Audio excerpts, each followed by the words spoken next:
I begin here, where the storm usually strikes, not at the mailbox with its statements, not at the screen with its balances, but at the mind, the open gate through which the world rushes with its flood of suggestion.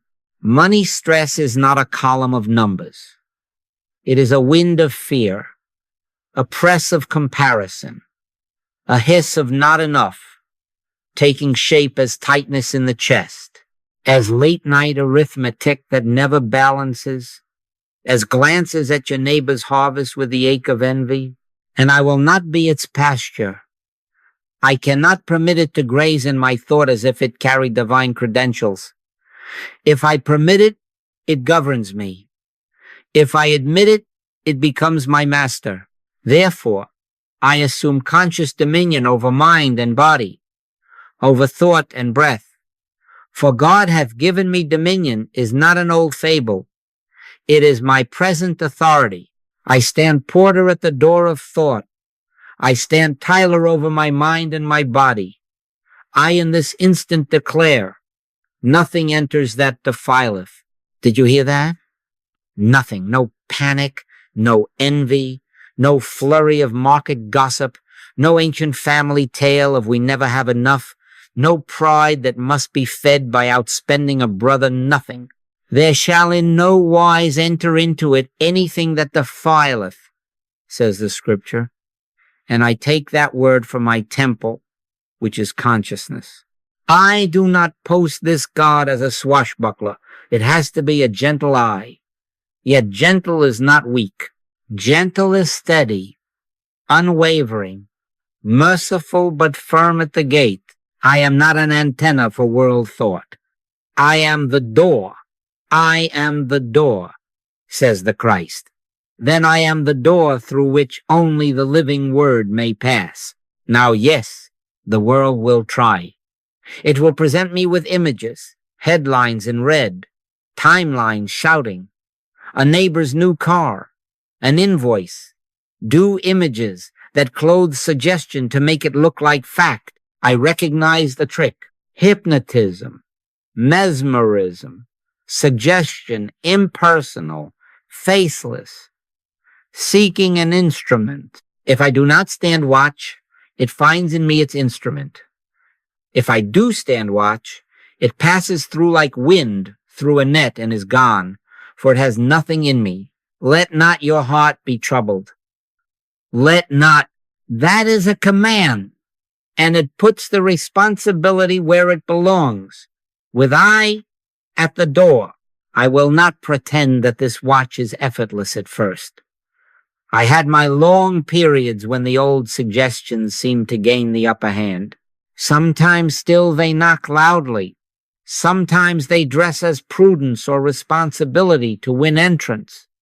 But I have learned to snap out of it, to remember my post, to say within, no, not in here, not in I.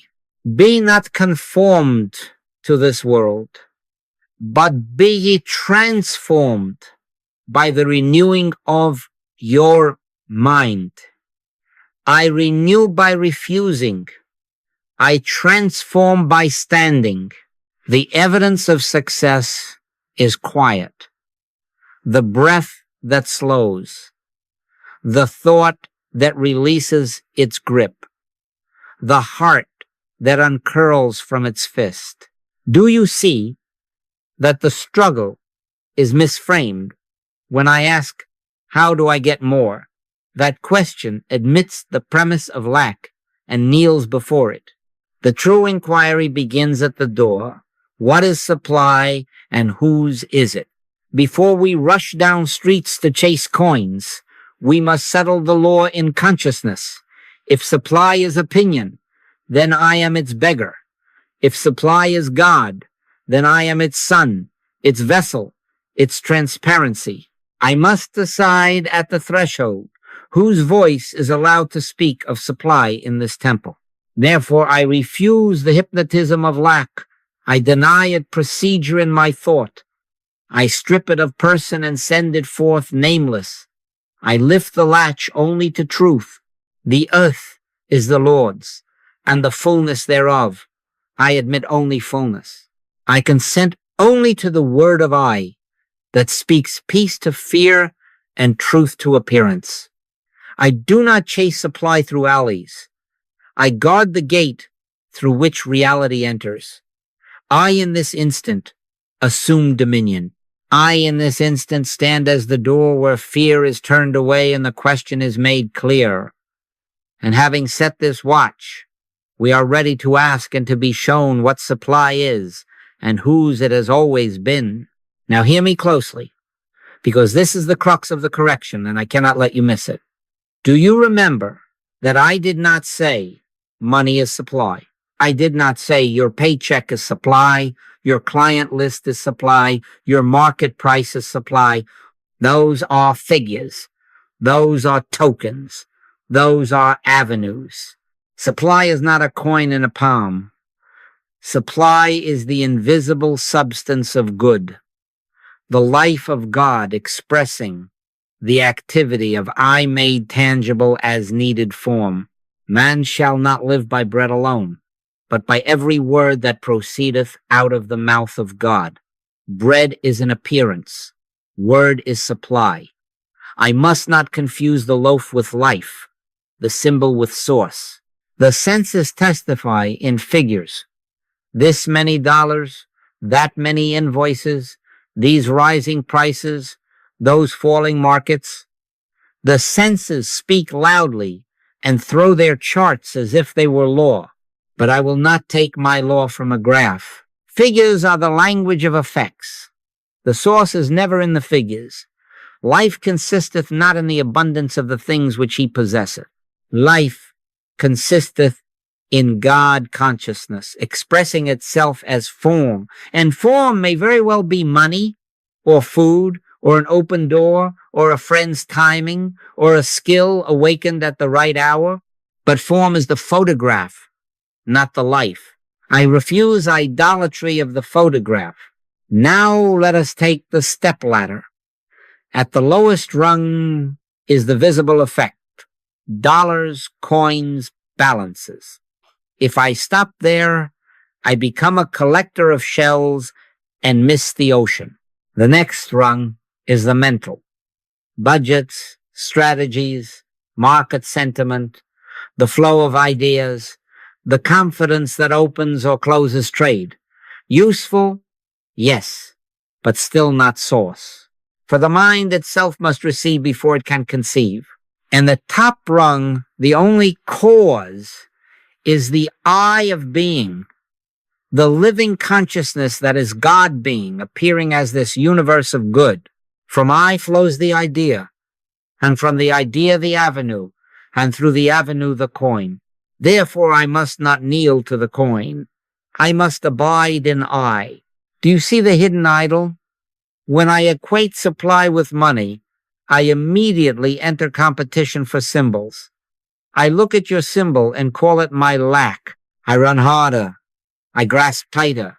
I sharpen elbows that were meant only for embraces. And all the while, infinity stands, shy as a dove, waiting to be recognized as already present. Seek ye first the kingdom of God and his righteousness, and all these things shall be added unto you. The addition follows the seeking of kingdom, which is consciousness. The things are not pursued, they appear. If I chase the addition, I forfeit the principle. If I rest in the principle, the addition is lawful and without sorrow. Render unto Caesar the coin with Caesar's image, but render unto God the acknowledgement of God as supply. Money belongs to the realm of exchange, to measures and weights. I will use it honorably as a servant, but I will not worship it as a god. The earth is the Lord's, and the fullness thereof. Fullness is the fact. Money is one of the languages in which fullness may speak.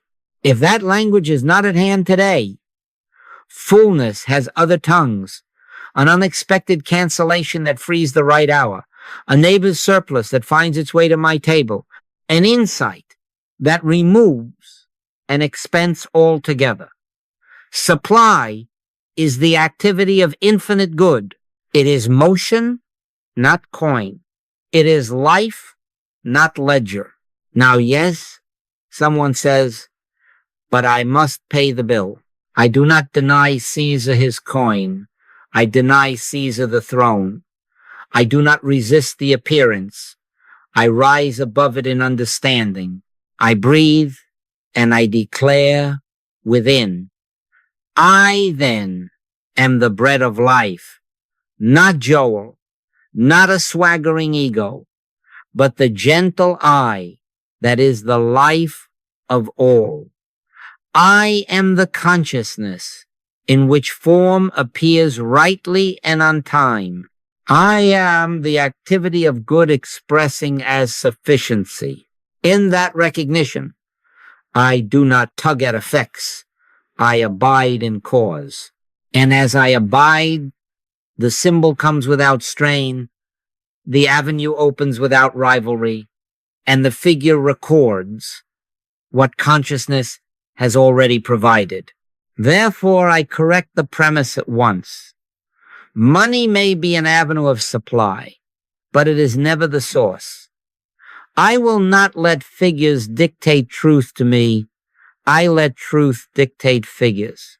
I stand in I, and I watch effects align. I stand in I, and I watch the idol crumble. I stand in I, and I prove that supply is consciousness, not coin. Life, not ledger. God, not guesswork. And with that, the fear of symbols loosens, and the activity of infinite good can find me transparent enough to show forth its form. Now I must give you the doctrine in words so plain that the mind can no longer wriggle out of it. There is no my supply and thy supply. There is only supply one, indivisible, infinite good. Do not let the grammar betray you. Pronouns divide what God has not divided. The earth is the Lord's, and the fullness thereof. Not a partitioned earth, not a regional God. Fullness is one. Therefore I declare, I live and move and have my being in that one fullness, and that fullness lives and moves and has cause its being. As me, as you, as all. I cannot stand outside of it to take from it, nor can you. We are in it, and it is in us, as the ocean is in every wave without a break in substance. Now listen to the consequence, because it is both shocking and liberating. If I deprive another, I deprive myself not morally only, but ontologically, by law of being. I cannot cut a piece out of the infinite and think I have enlarged my portion. I have only darkened my window to the same sun that would illumine us both. Whatsoever ye have done unto one of the least of these my brethren, ye have done it unto me. To whom? To me? To I, the one self appearing as many faces. Therefore, when I close my hand against your good, I close my hand against my own. When I rejoice in your increase, I prepare the avenue for mine, for it is the same stream widening, the same life rising, the same I unfolding. Competition is built on the hallucination of separation. It assumes a pie to be sliced, a reservoir to be drained, a table with only so many chairs. But when I awaken to one supply, the basis of quarrel dissolves. There is nothing outside the one to fight, and nothing inside the one to fear. All things are yours, and ye are Christ's, and Christ is God's. Do you hear how the chain runs? Yours, mine, God's not as ownership claims, but as identity, as belonging within the one. Therefore, I do not scheme to outrun you, because I cannot outrun myself. I do not undercut you, because I cannot undercut myself. I do not envy you, because I would not envy my own right hand for serving my left. We being many are one body. If one member suffers, all the members suffer with it. If one be honored, all rejoice. My interests are your interests, and your good cannot threaten my good, because it is the same good appearing.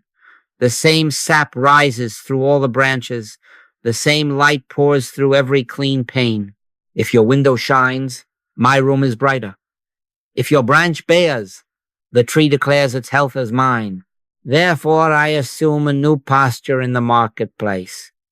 I bless, I do not begrudge. I cooperate, I do not contend. I am prompt to pay and glad to receive, not as a personal hoarder and spender, but as a transparency through which the one circulates itself without friction or fear. Freely ye have received, freely give. Freely receive, freely let flow. In the measure ye mete, it returns, because it never left the one. Now, yes, the old mind says, but what if their gain blocks my avenue? I answer, only if I have mistaken the avenue for source. If I see the one as my supply and their good is the one's own appearing, then their success opens lanes I could not see before. Why? Because the one is indivisible action. Its motion anywhere blesses everywhere. The tide that floats your boat floats mine, if I have unmoored from private docks. Therefore I forsake the language of mine and thine in matters of supply. I speak instead the language of I. I am the life of this enterprise, the law of this exchange, the peace of this neighborhood, the sufficiency of this day, not as an egotist, but as the one recognizing itself. Take this as practice now. When you behold another's increase, breathe and say within, I am that one good appearing there. It is my own selfhood enlarged to my sight. When you feel a pinch, breathe and say, I cannot be outside of infinity. I am in the midst of it, and it is in the midst of me. In that recognition, elbows soften, jaws unclench, and the invisible commerce of grace begins its lawful circulation. Then I see the folly of rivalry, as surely as I see the folly of a wave competing with a wave for ocean. I rest back into the indivisible, and in that rest the forms take care of themselves. For in the one, competition has no object, fear has no warrant, and supply being, God knows, only to appear.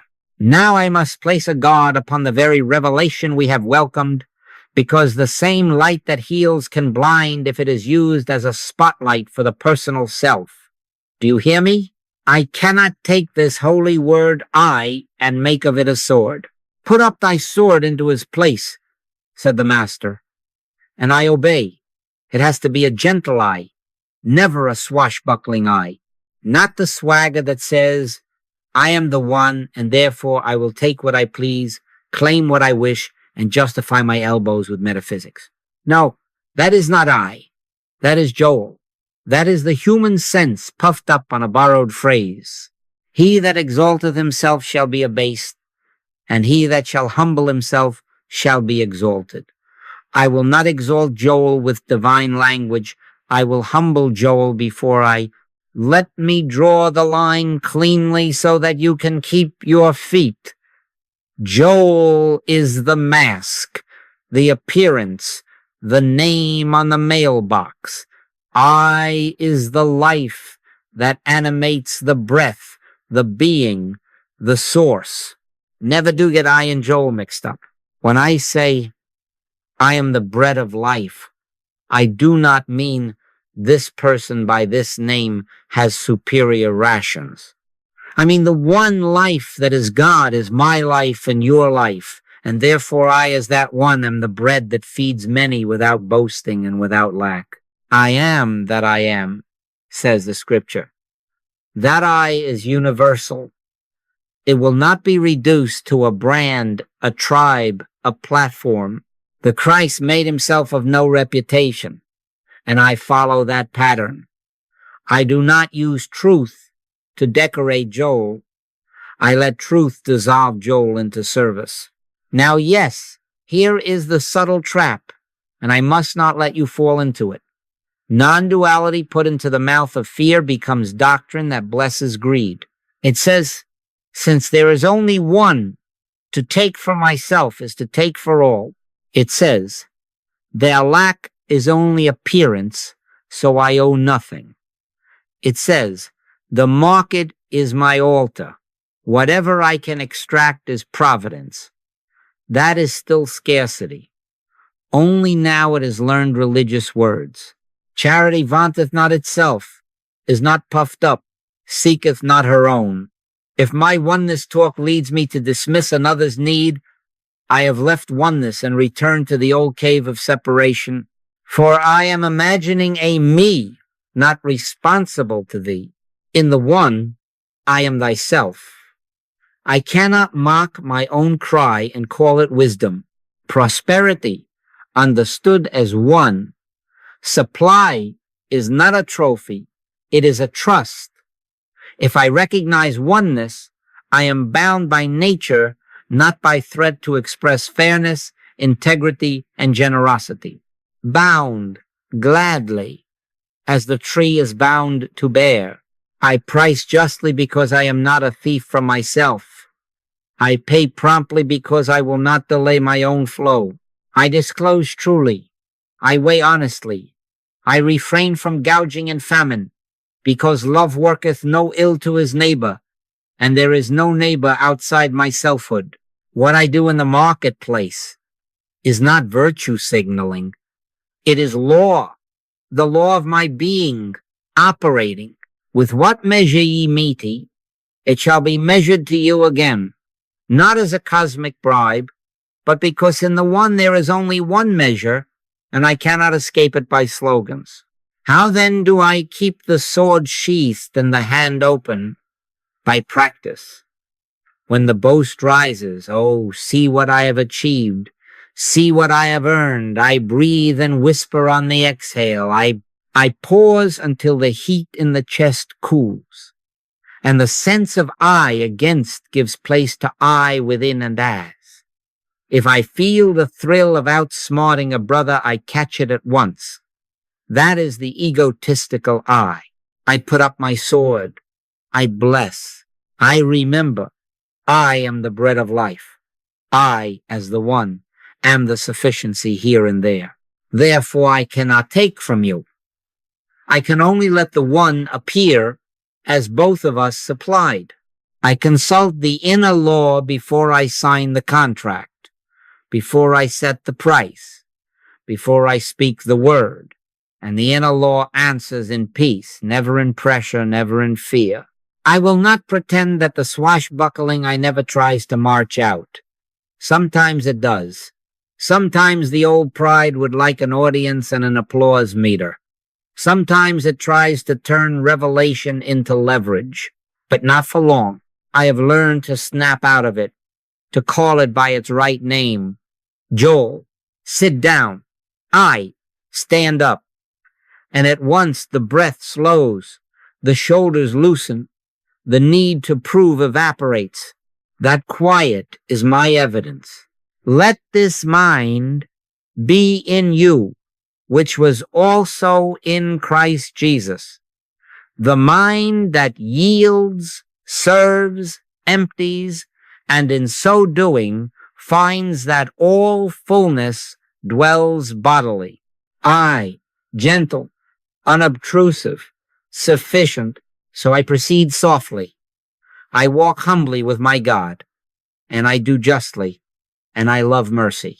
Not because a rule book threatens me, but because in I, mercy is my nature, and justice is my balance, and humility is my safety. In that atmosphere, entitlement dissolves like mist at sunrise. I cease to weaponize truth. I become transparency. And then provision appears not as conquest, not as spoil, but as right form in right time in right ways, leaving no sorrow behind it. My yoke is easy, and my burden is light. I place my neck in that yoke. I let the gentle eye lead. And wherever the gentle eye leads, universal good is unveiled, not owned, not hoarded, not flaunted, unveiled as the commonwealth of eye appearing. Now I must take the sting out of a habit that has chained many of us to the wheel, the habit of fastening lack to a face. Scarcity is not a person, not a boss, not a spouse, not a rival. Scarcity is an impersonal suggestion, hypnotism, mesmerism, the world thought of not enough seeking instrument. We wrestle not against flesh and blood, the scripture says, but against principalities, against powers, against the rulers of the darkness of this world. If I wrestle with flesh and blood, I have already misnamed my opponent and guaranteed new rounds of the same fight. If I discern suggestion, I can let it pass without a landing strip. It has nothing in me when I refuse it a perch. Let me repeat, that error is impersonal. The moment I say, you caused my lack, I have handed a person the scepter that belongs only to I. The moment I say, that competitor stole my bread, I have left the one source and entered the arena where elbows must be sharpened. I will not do it. I see what is actually there. Thought images parading as faces, seeking outlet. If I open my thought to them, they operate through me. If I close the door, they pass into their native nothingness.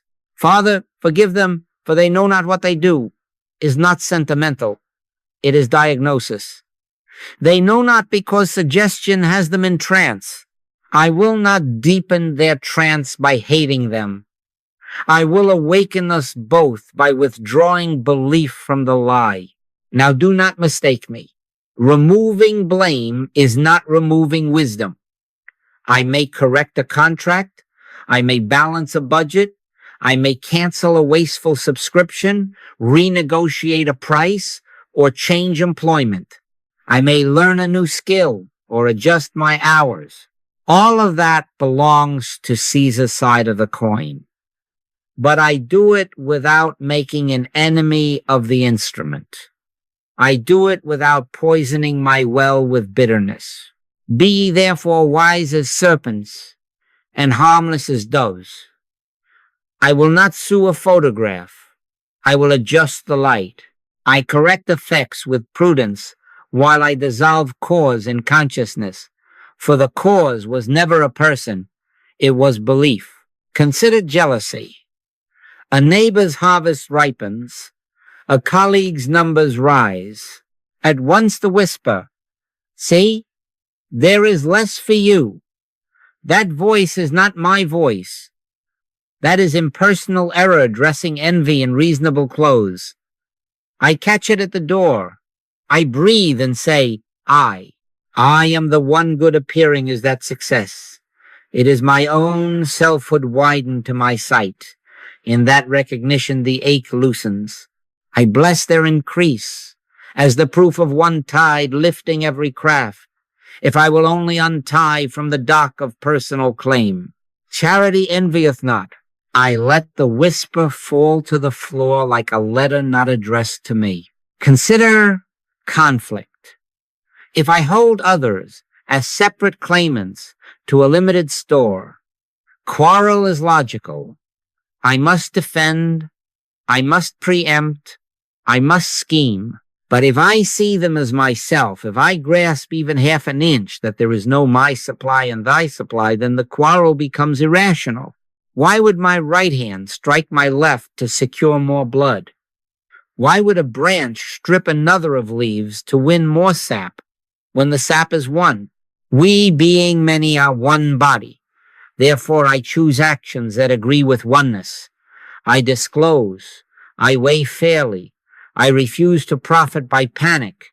I keep promises as I would keep them to my own child, because I am keeping them to my own selfhood. Here is the practice that saves hours of grief. When a name rises in thought, boss, banker, spouse, rival, joined to a knot in the stomach, I pause. I refuse to say their name with accusation. I say within not person, impersonal hypnotism seeking outlet. Get thee behind me. I do not resist evil as person. I let the suggestion die of neglect. Then I act, but I act out of I. I make the call without bile. I redraw the line without malice. I set the price without gouging and accept payment without shame. I remain a transparency through which the one can circulate itself. Be not overcome of evil, but overcome evil with good. The good is oneness realized and then enacted. I will not pretend this never tests me. Sometimes the old habit grabs my tongue before I can silence it, and I find myself naming a culprit. Sometimes I feel the old heat and start to build a case, but not for long. I snap out of it. I remember my law. I breathe. I whisper. I let the breath lengthen until the case dissolves and the person stands again as my own self appearing in a different suit. In that cleared air, solutions that were invisible in blame come of themselves. A fresh avenue opens. The payment arrives. Or the need itself evaporates because its only life was in a frightened story. Ye shall know the truth, and the truth shall make you free. The truth I know here is simple, final, liberating. Error is impersonal. I stop blaming people, and I begin dissolving the belief itself. And as belief dissolves, the quarrel ends before it starts. Jealousy has no tongue, and provision appears in right form because there is nothing left in me to argue against the one that I am. Now let me show you in your own body what I mean, so that truth is not left as theory. Look at this hand. Hold it up. This hand can neither give nor withhold of itself. If I lay it on the table, it will not rise. If the nerve is severed, it will not grasp. Something must say open, something must say close. Something must say, write the check, sign the name, pass the bread, lift the child.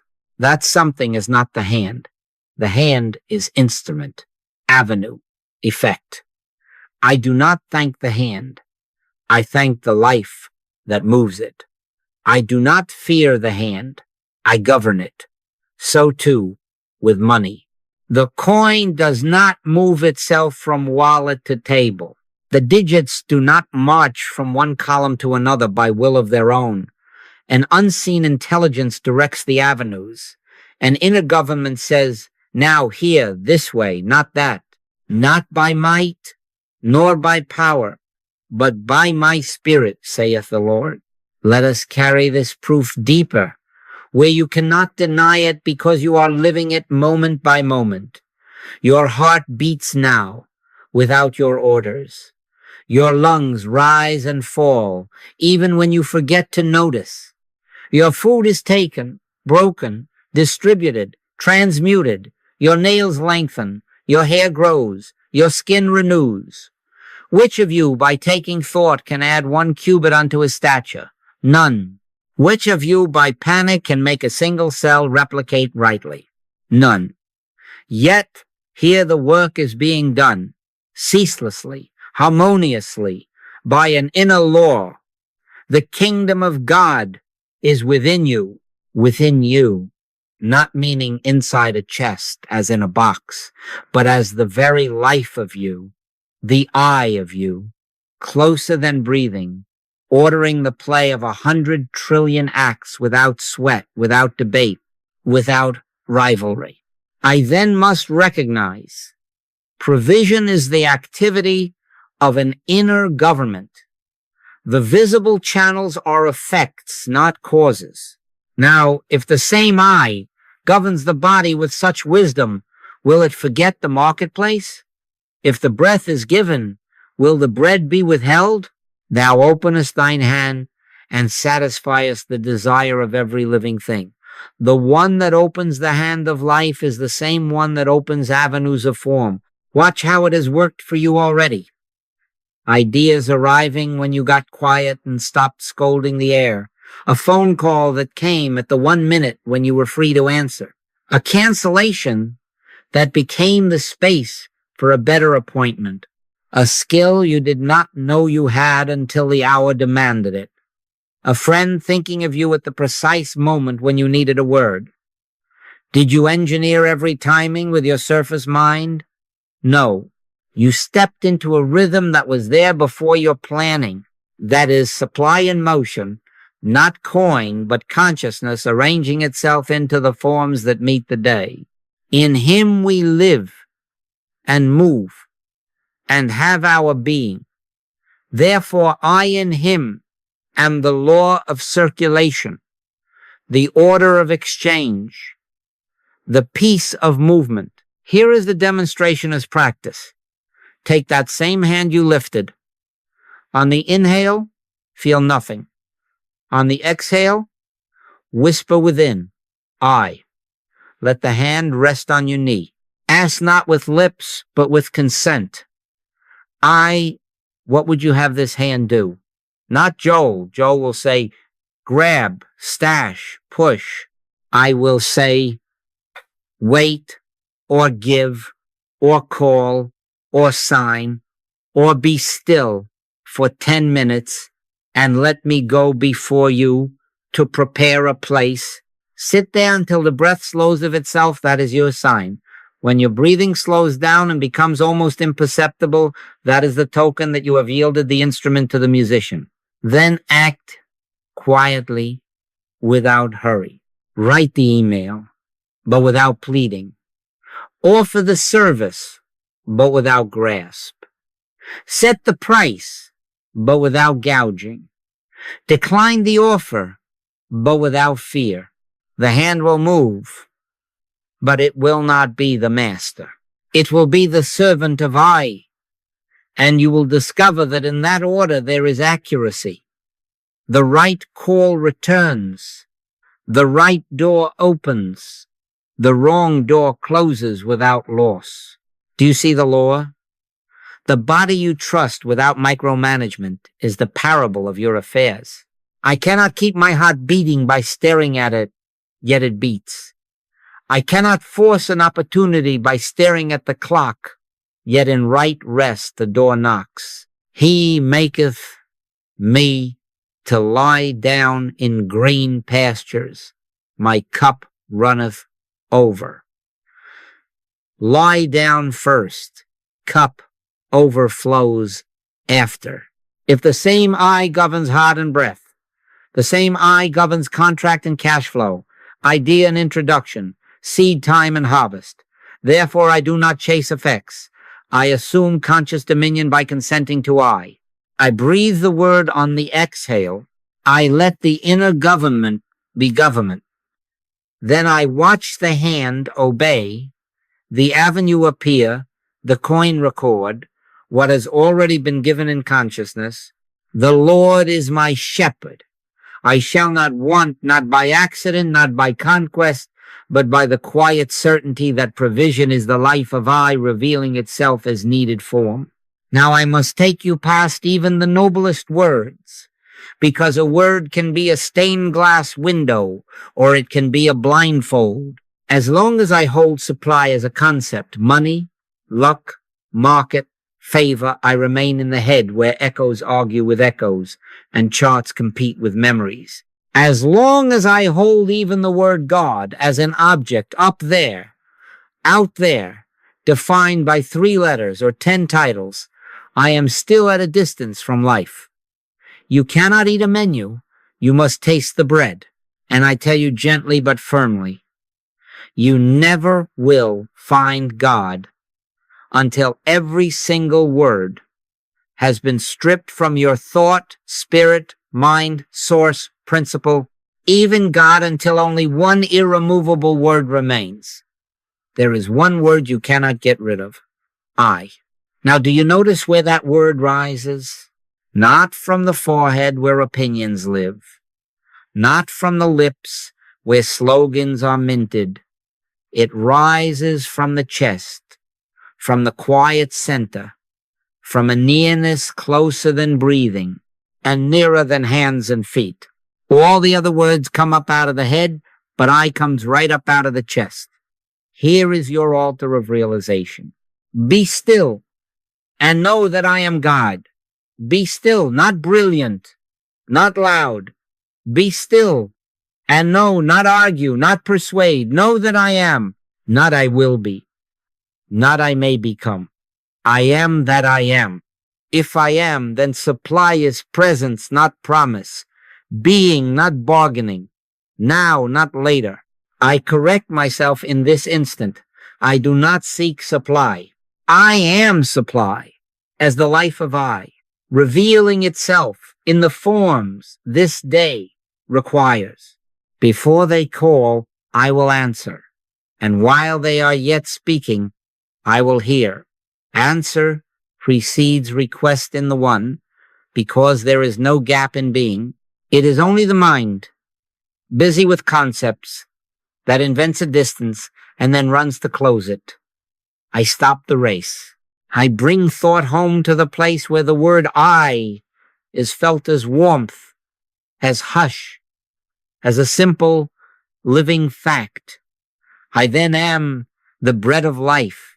I then am the law of right place, right timing, right unfoldment. Not Joel. Do not make that mistake. Joel is the mask. I, the gentle universal I, am the sufficiency appearing. Here is how you cross the threshold from concept to presence. Sit without argument. Let the body be easy and the eyes unforced. On the inhale, take nothing. On the exhale, allow the word I to rise, not from the mouth, but from the chest, as if the breath itself were saying it. Do not chase images. If money appears, let it drift. If market flashes, let it dim. If God as a picture in the sky tries to enthrone itself, bow and let even that picture pass.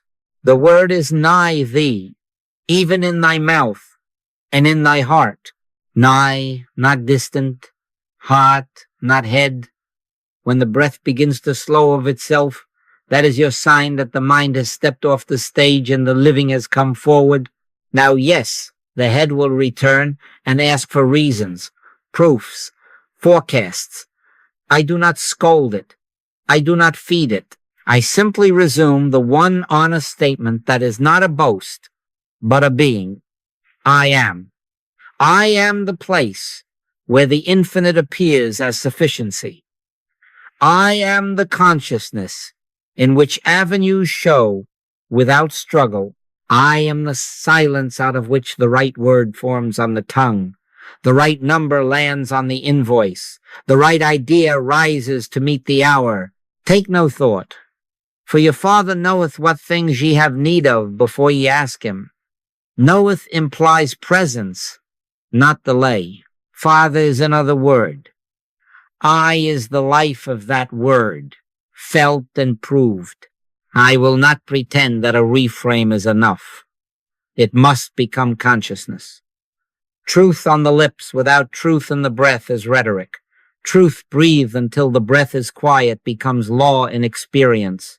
Therefore I train myself not feverishly, not as a swashbuckler, but as a lover to return again and again from the word God to the living I, from the picture of supply to the presence that I am. In that return, fear loses vocabulary. In that return, time loses tyranny. In that return, scarcity, which was only a thought with a costume, slips off stage without an audience. And there, in the ordinary minutes of the day, I discover the extraordinary fact. I rest as the infinity of good, and good, finding me unresisting, appears as needed form. Now I give you the method, simple enough for a child and strong enough to carry a lifetime. Sit as you are. Let the body be easy. Do not seek a vision. Do not command a feeling. On the inhale, take nothing. On the exhale, breathe the word, I quietly, inwardly, as if the breath itself were saying it from the chest. Not shouted, not forced, not hurried, just I, again and again. Be still and know that I am God. Not be tense, not be clever. Be still and know. Your first sign that you are succeeding is not fireworks. It is hush. Breathing begins to slow of itself. It becomes light, even almost imperceptible. The chest moves, but like a lake at dawn. In that softening, the mind is no longer racing the world's accounts. The ticker tape of forecasts grows faint. The inner weather clears. Shoulders loosen without permission. Jaw unclenches without instruction. This is not hypnosis. It is de-hypnosis. Thou wilt keep him in perfect peace, whose mind is stayed on thee. Stayed, not sampled. I is that staying place. Now I will not pretend this becomes yours in a weekend. It requires long, long periods of practice, and then longer. Not hard practice, not grim practice, faithful practice. 5 minutes upon waking before your fingers touch the glass. 3 minutes before each call. 1 minute standing in the elevator. 10 seconds at the stoplight. On the exhale, I. When fear visits at 2 a.m., I do not argue with it. I do not invite it to tea. I do not Google it. I return to I. When envy knocks at noon, I return to I. When the bill arrives at dusk, I return to I. Again and again, gently, steadily, until that returning becomes my normal atmosphere, like oxygen, always present, whether noticed or not. Do not measure progress by income graphs. Measure it by peace. When the breath grows fine and the pulse of urgency fades, fear is losing its vocabulary. God hath not given us the spirit of fear, but of power and of love and of a sound mind. Sound mind means a mind not stampeded by headlines, not baited by rivalry, not frothed by appetite. In that soundness, I noticed what before I missed, that I was making poverty by panic buying what soothed me for an hour, underpricing to be liked, overpricing to be avenged, hustling in circles, because stillness frightened me. As fear quiets, the mind stops blocking the appearing of good. I see through bargains wearing masks. I decline the glitter that drains. I choose timing that is merciful to all concerned. I let the right no be said without guilt, and the right yes be said without haste. The steps of a good man are ordered of the Lord. Ordered, not shoved. Make a simple rule and keep it as life. Never send an email, set a price, sign a contract, or spend beyond the need until you have breathed I 3 times on the exhale and felt the breath go soft. That is your altar. That is your governance. As you obey this tiny law, you will discover that the one goes before you to make the crooked places straight. Calls return that once went astray. Ideas arrive on schedule instead of in the shower after the meeting. Doors that were wrong close before, you are inside them. And when you walk into a room, you are not alone. You are accompanied by the quiet that others call confidence, and you know as presence. Now, yes, there will be lapses. Some mornings the world will crash in with clamor, and you will find yourself half a day deep in the old current. Do not scold. Do not dramatize. Snap back to dominion. Step aside from the desk, from the cart, from the quarrel. Inhale nothing, exhale I. Wait for the sign, the light breath, the eased chest, and then resume. Repentance is not tears. It is a return in consciousness to the place where the act could not be repeated. In that return, rivalry has no energy, impulse has no leash on your hand, and money regains its rightful place as avenue, not master. Seek ye first the kingdom of God and his righteousness, and all these things shall be added unto you. Seek first means breathe first. Added means appear as needed form. So I train, I stay, I breathe. I let the word I become the climate of my hours.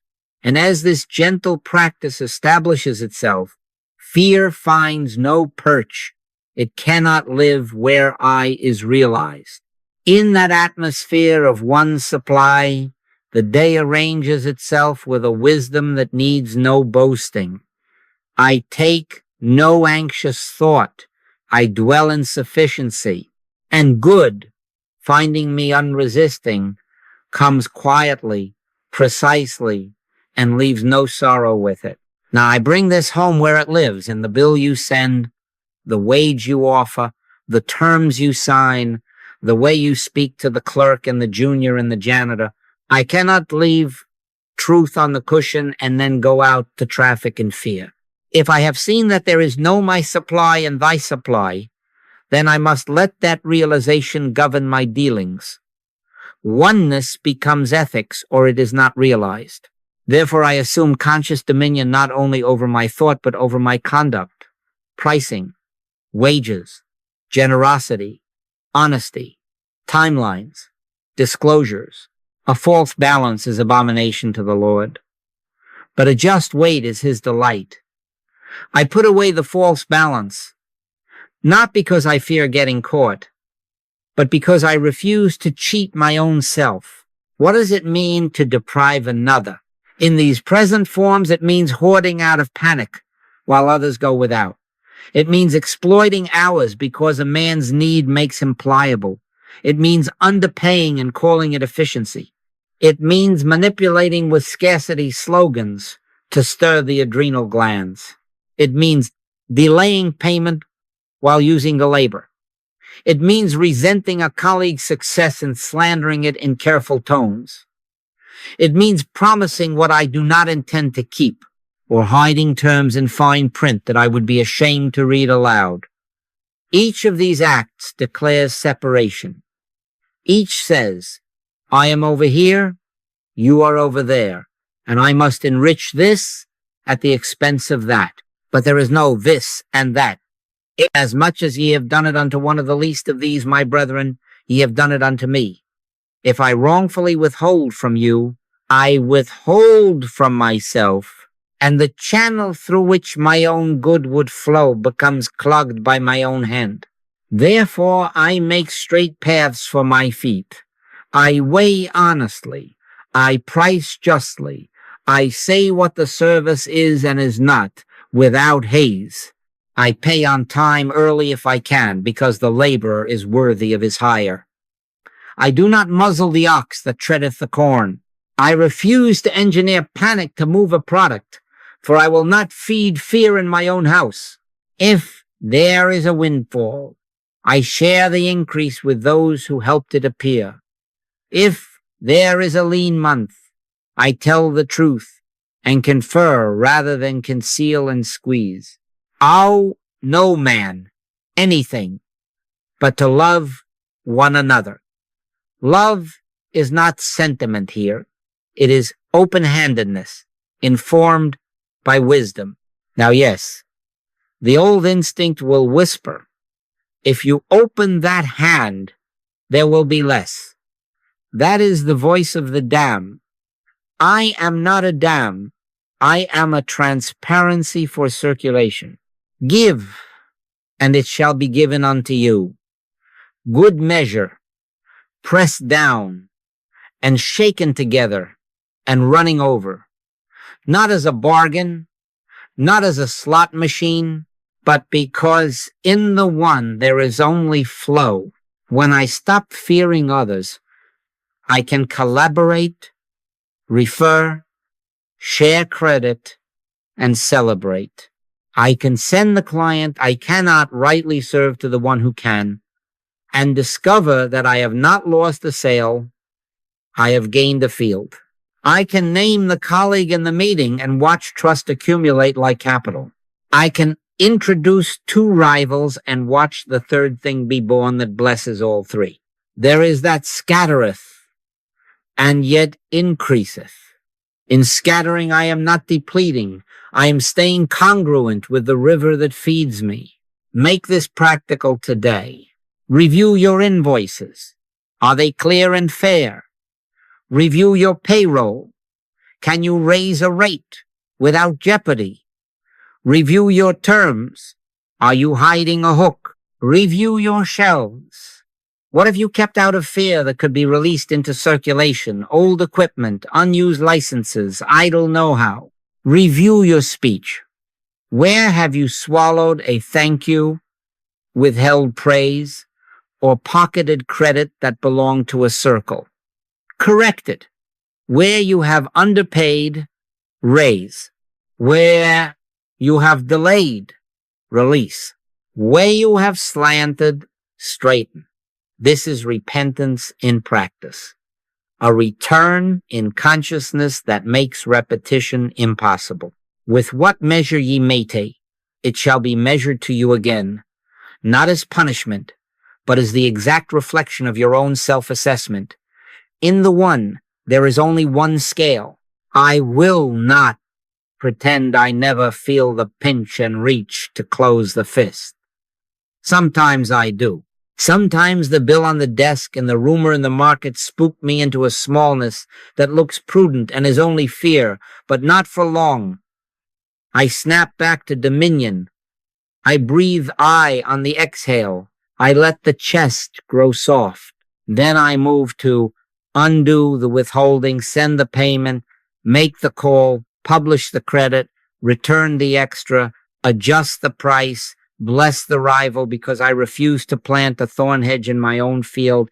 Whatsoever ye would that men should do to you, do ye even so to them. In the atmosphere of oneness, that is not a hard rule. It is the only natural action. So I live my commerce as communion. I let goodness move through me as through clean pipe. I do justly, love mercy, walk humbly, and I discover that the marketplace becomes a sanctuary. Fear loosens, fellowship rises. Opportunities meet me without wrestle, and good, finding no dam in me, runs its quiet course through me, to you, and from you back to me. One indivisible infinite good, appearing where it will, leaving no sorrow with it. Freely ye have received, freely give. I keep that cadence, and my house is filled with bread enough and to spare. I will not pretend that this path leaves me always floating on a cloud. Sometimes the old belief gets a head start. A headline shouts. A bill lands with its heavy tone. A deadline steps into the room like a drill sergeant. At 2 a.m., the mind parades what-ifs like soldiers. And for a moment the pulse takes their orders. The throat tightens, the chest forgets its breath, and in that moment it feels real, as if lack had muscles and a plan, but not for long. I know what this is. I in this instant assume dominion. I stand porter at the door of thought. I will not permit this suggestion to enter, to set up a desk in my temple and stamp fear into my papers. I do not argue with panic. You cannot outshout a siren by becoming a louder siren. I recognize it as impersonal hypnotism, world thought, suggestion without source-seeking instrument. We wrestle not against flesh and blood. So I will not wrestle a bank account or a boss or a spouse. I address the only point of contact fear can find. My consent. I withdraw it. Get thee behind me. Not person. Suggestion. Not truth. Echo. I assume my post again as Tyler, over my mind and my body. Nothing enters this sanctuary that defileth, that maketh a lie, because I am present and awake to the door. Now I apply the corrective that ends the quarrel at its root. There is no their opportunity and my opportunity. There is no their supply stealing my supply. That is the grammar of separation, and I no longer speak it. There is one indivisible, infinite good, one life, one mind, one I, appearing as uncounted forms. The earth is the Lord's, and the fullness thereof. If you prosper beside me, I am enlarged. If a contract appears elsewhere, the one has not run short. All that the Father hath is mine, not Joel's to clutch, but eyes to express as the right thing at the right hour. Therefore, I cut the cords that tie my peace to a single door. I abide in the fact of one supply, and doors multiply. Here is the move that returns me from noise to law. I stop. I put the paper down. I let the screen go dark. I place a hand lightly on the chest, not on the forehead where arguments breed, but on the place where the word rises. On the inhale, I take nothing. On the exhale, I breathe the word I quietly, inwardly, felt more than said. I do it again and again. I am not begging. I am not bargaining. I am re-entering my own house. Be still and know that I am God. Be still, and I feel the first token. The breath slackens without my pushing it. Shoulders lengthen away from ears. Jaw releases its grip on the day. The nervous system, a faithful servant, begins to obey the higher government again. Peace, be still, and there is a great calm. In that calm, sanity returns like a friend I had misplaced. I remember that the hand cannot provide of itself. It can only obey. I remember that the body is governed without my struggling. Then so are my affairs. I listen, not with my ears, but with consent. Sometimes the instruction is comically simple. Drink water, step into the air, wait 15 minutes, then write one sentence, not 20. Sometimes it is exact. Call this name. Forgive that debt. Say no here. Say yes there. I act without the poison of hurry, and the fruit proves the tree. A so-called deadline becomes a dialogue. A creditor grants time, a new avenue, which panic had hidden with its flapping banners, stands there as if it had been all along. Thou wilt keep him in perfect peace, whose mind is stayed on thee, stayed not darting, thee not they. Now yes, I warn myself, do not turn this into a weapon. Do not become a swashbuckler commanding the market with loud I ams. It has to be the gentle I, the universal I, not the personal. Joel puffed up in spiritual language. I am not forcing outcomes. I am yielding the instrument to the musician. Let not your heart be troubled, neither let it be afraid. Let the permission is mine to give. When I give it, the governance that never left the throne is felt again as order in my members and order in my minutes. So relapse is not failure. Relapse is a bell, and when it rings, I answer with my law. I snap back to dominion. I take my post at the gate. I refuse entry to the lie of separation. I restate the fact. One supply. I breathe the word on the exhale until fear has no sentence left to finish. Then I move from I, and only from I. Ye shall know the truth, and the truth shall make you free. In the knowing, the old panic becomes a tutor that taught me speed in returning, and I, trained by these returns, live more and more in the climate of sufficiency, where I can say without pretense, The Lord is my shepherd.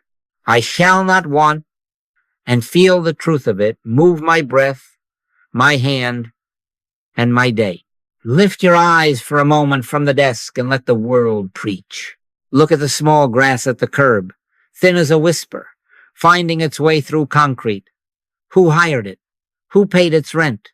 Does that blade hold a meeting to decide whether it will be green today? Ask now the beasts, and they shall teach thee, and the fowls of the air, and they shall tell thee, in whose hand is the soul of every living thing, and the breath of all mankind.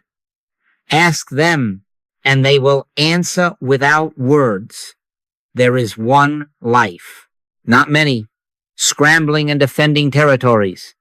One life, one law, one eye, pressing itself into 1,000 forms because it cannot do otherwise than be itself.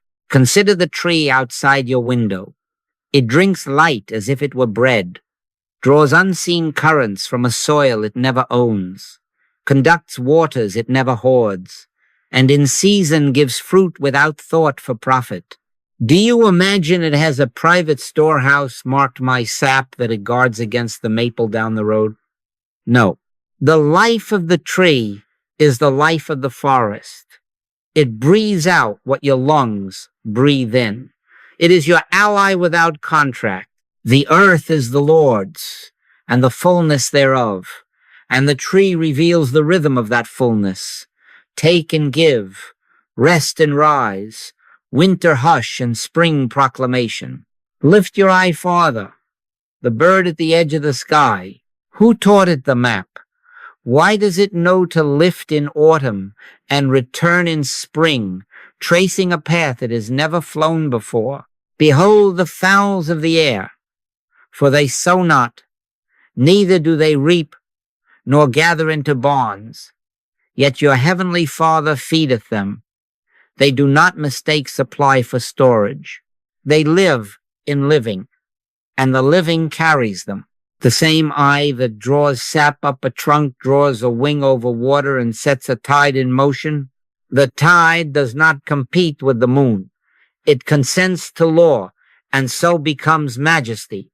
Now transfer the scene, quietly, without strain, to what we call the market. Stand at a corner and watch the uncounted motions. Trucks moving, bread and books, bicycles carrying code and curry, fiber pulsing prices across oceans, hands passing tools, minds passing designs, orchards being planted because a child somewhere will want an apple in September. If you look with fear, you see a battlefield. If you look with eye, you see a river. You see circulation, not siege, law, not luck. An order no one booth designed, yet in which each booth has its provision when it consents to the rhythm. The life of the grass, the bird, and the market is one eye, not Joel's to command, but eyes to be. All things were made by him, and without him was not anything made that was made. Therefore I am not a lone organism negotiating a hostile universe. I am within the one, and the one is expressing itself as my right activity, my right place, my right exchange, here and now. Let awe take the seat where panic used to sit. Let belonging take the place where rivalry used to pace. Walk a block and practice seeing. I am the life of this grass, not as an ego enlarged, but as the gentle eye, that is the life of all. I am the instinct of that bird, the lift of that tide, the law of circulation in this marketplace. I am the quiet behind those footsteps, the wisdom that prompts that smile, the provision moving through 10 cities to meet one honest need. When I see life as one activity everywhere, the knotted thought of private supply loosens. Gratitude rises without a reason, and giving becomes as unforced as breathing. Consider the lilies of the field, how they grow. They toil not, neither do they spin. Shall he not much more clothe you? Much more is not more storage. It is more trust in the one that never withholds from itself. Now, yes, hold the safeguard we have learned. It must be the gentle eye, not a swashbuckling claim over trucks and tides, but a consenting identification with the life that already is. I let the breath go soft and see the world as my own body, extended hands everywhere passing bread, lungs everywhere exchanging air, hearts everywhere keeping time. And suddenly the market is no longer a place of hunt. It is a place of him. He maketh me to lie down in green pastures. He leadeth me beside the still waters. Green pastures are not a pasture's property line. They are a state of seeing. Still waters are not lakes without wind. They are the hush in which I recognize infinite expression. In that recognition, I stop grasping at channels. I bless them. I take my place in the river, and the river, being one, takes its place in me. So now I seal it. I and the Father are one, not two beings trying to arrange a contract, one life knowing itself as this consciousness. Therefore, I and supply are not two. Supply is not outside my being to be chased, bargained for, or defended. Supply is the activity of the one, expressing itself as right form, right timing, right relation. All that the Father hath is mine, not as private hoard, but as present sufficiency in the measure this day requires. I do not run after supply. I rest in the infinity of good, and it appears as needed form. Let me name the chain, so the mind cannot pretend to forget where the road runs. I stood porter at the door of thought and refused the hypnotism of lack. I learned that money is never source, only an avenue, and I put it back in its place. I consented to the revelation that there is no my supply and thy supply, only one indivisible infinite good. I depersonalized error. No boss, no spouse, no rival is the author of scarcity, so I stopped fighting shadows. I took the safeguard that it must be the gentle I, not the swashbuckling ego, that lives this truth. I practiced breathing the word I on the exhale until fear lost its vocabulary and peace gained my breath. I brought oneness into ethics, knowing that to withhold from you is to withhold from myself. When relapse came, I snapped back to dominion without drama, resumed my post, and returned to I. And at the curb and under the sky, nature preached one supply until awe replaced rivalry. This is the ark, and I keep it. Now I give you a charge for the next 7 days, twice daily, 3 minutes each, upon waking and before sleep. Sit with the body easy. On the inhale, take nothing. On the exhale, breathe the word I from the chest, not the head. Do not aim at a feeling. Let the breath grow soft of itself. That softness is your evidence. Through the day, catch every not enough thought at the gate, not enough time, not enough clients, not enough energy, not enough love. Do not argue with it. Refuse it entry. Stand as Tyler over your mind and your body. And on the spot, exhale. I once, twice, thrice. Then act from that hush, not from the siren. Do this gently, faithfully, without theatrics. Keep a small vow. Before you price, send, sign, or speak under pressure, pause for 3 soft breaths of I. Let this become the first movement of your hour, the last movement of your day. A quiet ascension of consent.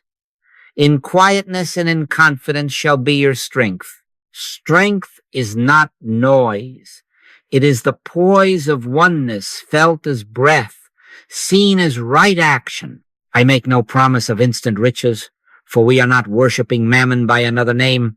I promise because it is law that as you abide as consciousness of one infinite good, the inner quarrel ends. And when the quarrel ends, waste ends. Panic purchases end. Predatory deals lose their lure. Right activity finds you because you are no longer hiding from it in fear. The Lord is my shepherd. I shall not want. Shall not want means the end of interior beggary. From that peace, provision appears as needed form, a word remembered at the right moment, a door that fits the foot you have, a client who is yours to serve, a rest that restores 10 hours of flailing, a restraint that keeps the river clear. Therefore I assume, here and now, my conscious oneness with the infinite. I rest not as a tactic, but as truth. I am the place where the one appears as sufficiency. I am the law of circulation unblocked. I am the transparency through which good moves without obstruction. I and my Father are one, and in that oneness I lay down the weapons of chase and grasp and take up the simple governance of breath and integrity. I dwell in the house of the Lord, allness. Now, goodness and mercy follow me because I do not run. I abide. And as I abide, the forms required by this hour come without sorrow, do their perfect work, and pass, while I remain in the infinity of good, at peace, sustained, and quietly free.